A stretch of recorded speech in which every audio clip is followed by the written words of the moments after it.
Khanderao market સ્થિત કાછા પટેલની વાડી ખાતેથી બરોડા મહાનગર સેવા સદન એમ્પ્લોઈઝ કોઓપરેટિવ ક્રેડિટ સોસાયટીના સભાસદોની ચૂંટણી યોજાઈ હતી. બરોડા મહાનગર સેવા સદન એમ્પ્લોઈઝ કોઓપરેટિવ સોસાયટી લિમિટેડના સભાસદોની 3 વર્ષની ટર્મ પૂર્ણ થતા આજરોજ નવા સભાસદો ચૂંટવા કાછા પટેલની વાડી ખાતે સામાન્ય ચૂંટણી યોજાઈ હતી, જેમાં ઉગતો સૂર્ય અને પતંગ પેનલ વચ્ચે સીધી ટક્કર હતી. આ ઉપરાંત અપક્ષ ઉમેદવારોએ પણ ચૂંટણી જંગમાં ઝંપલાવતા ત્રિપાંખીયો જંગ છેડાયો હતો. જોકે સભ્યોને ચૂંટી કાઢવા સવારથી જ મતદારોએ પોતાના કિંમતી મતદાન કરવા લાંબી કતારોમાં ગોઠવાઈ ગયા હતા, જ્યારે સમગ્ર ચૂંટણી પ્રક્રિયા બાબતે ચૂંટણી અધિકારી એનજે પટેલે માહિતી આપી હતી.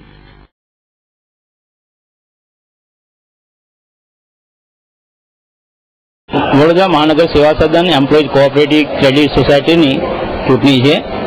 એની અંદર 2 પેનલો અને બીજા અપક્ષ ઉમેદવારો તરીકે છે. એમાં એક સ્ત્રી અનામત જગ્યા છે, બીજી ચોથા વર્ગના કર્મચારીની અનામત જગ્યા છે અને 9 કારોબારી સભ્યોની ચૂંટણી થઈ રહેલી છે. જે ચૂંટણી પ્રક્રિયા છે તે સોસાયટીના નિયમો, ચૂંટણીના નિયમો અને કોઓપરેટિવ સોસાયટી બેઝ ઉપરના નિયમોના આધીન આ ચૂંટણી પ્રક્રિયા ચાલી રહી છે. અત્યારે કુલ મતદારો 4305 છે. તે પૈકી અનિયમિત અને રદ કરવા પાત્ર બાદ થતા 4187 મતદારો મતદાન કરશે.